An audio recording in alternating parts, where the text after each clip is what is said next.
It's all like Donkey Kong bitches with the new Donkey Kong Country returns. Now again, my usual thing, the four things. The graphics, the story, the gameplay, and the music. Now let's bring a little friend in here. A little friend Link, my cat. You're so cute. So yeah, let's begin with the first factor, which is graphics. And the graphics for the game, but it's not basic for the Wii, it's pretty good actually for the Wii. For the Wii it's pretty good. So that's already 1 point. Now let's go for the story. Story, not really that much to blabber about. Except for that it's not King K. Rool this time that steals your bananas. No, it's your animal friends actually. Your animal friends actually steal your bananas. Which is quite unusual, but since they were kind of hypnotized by those weird ticky guys, it's kind of quite understandable why they're stealing your bananas. Now with those bananas, the Tiki tribe, or I guess you can call it the Tiki tribe or something like that. Tricky tribe, yeah, of course. No, the Tiki tribe.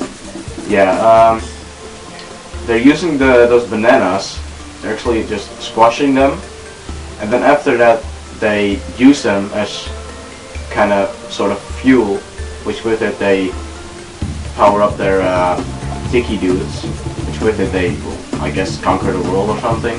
And DK is up again to save the world. Again, actually it's more safe as bananas, like always. Just like in all Donkey Kong Country games and Donkey Kong 64. And now for the music.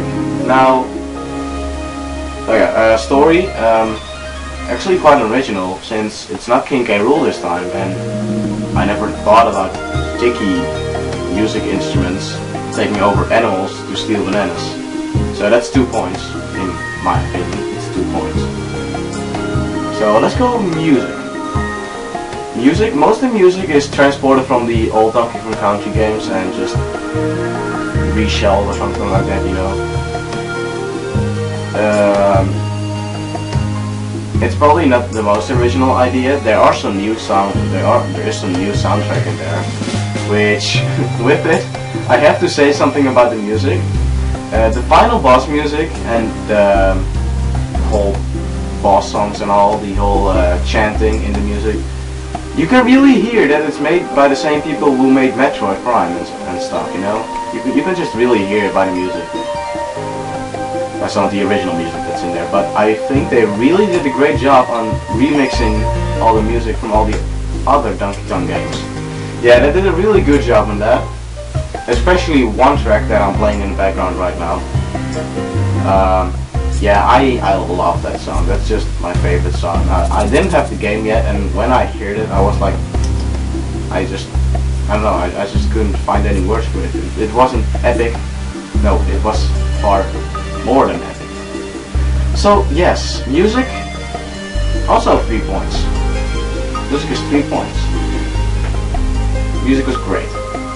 Now let's go for the gameplay. Now, just like all the other Donkey Kong Country games, the difficulty goes from hard to so hard you will rip your face off or something like that, you know? So hard is it at the end of the game, at least in my opinion. Now, I was already used to that by the other Donkey Kong Country games and the Donkey Kong 64. Well, Donkey Kong 64 wasn't really all that hard to begin with, so yeah. I don't know what your opinion is about Donkey Kong 64, but that was my opinion. It wasn't really all that hard. So yeah, gameplay. I think they did good on redoing all the difficulty for it, and yeah, they just really did a great job on that. And how it controls, I guess most people who play the other Donkey Kong Country games are thrown off by it, which is shaking the Wii controller. I mean, okay, it felt weird to me too because I played all the other Donkey Kong Country games. Shaking the Wii controller to just roll or whack the ground, you know, it just felt weird to me. So it was kind of a, well, it wasn't a letdown. It was kind of, it was nice. I just didn't really feel like a Donkey Kong Country game that way, which is -1 point for gameplay.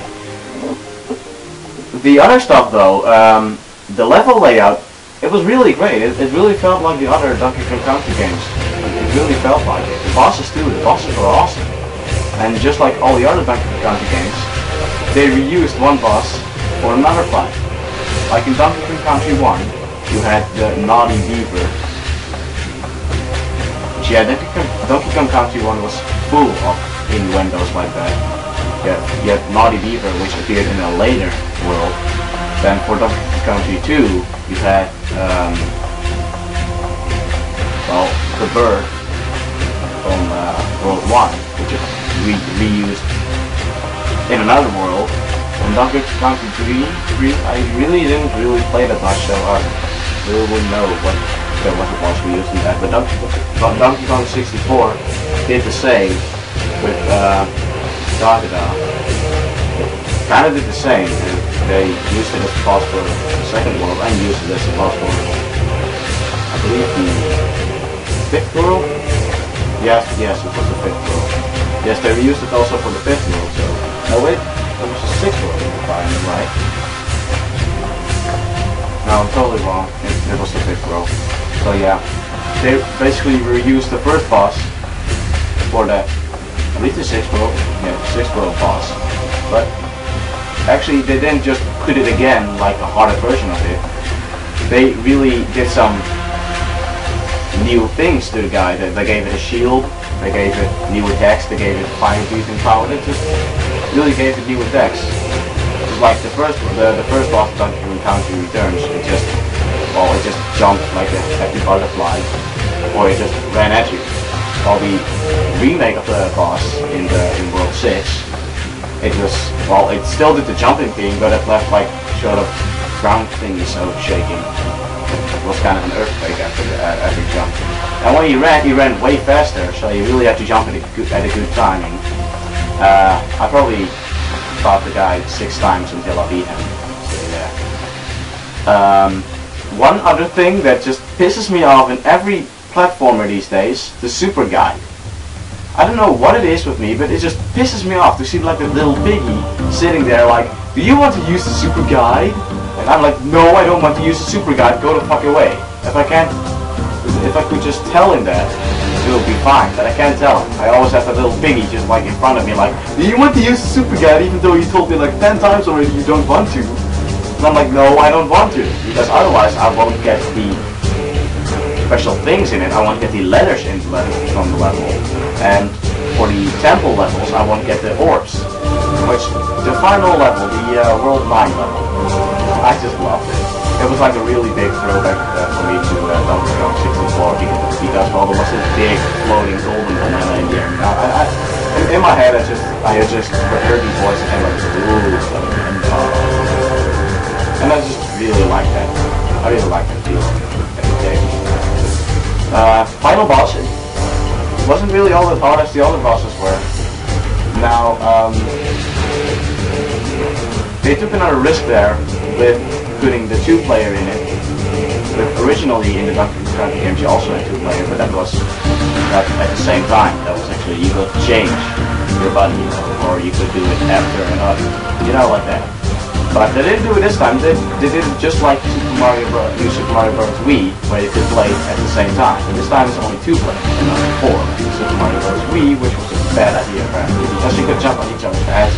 You could pick each other up and throw in the lava or in a pit or something. But in this game, you actually just walk through each other.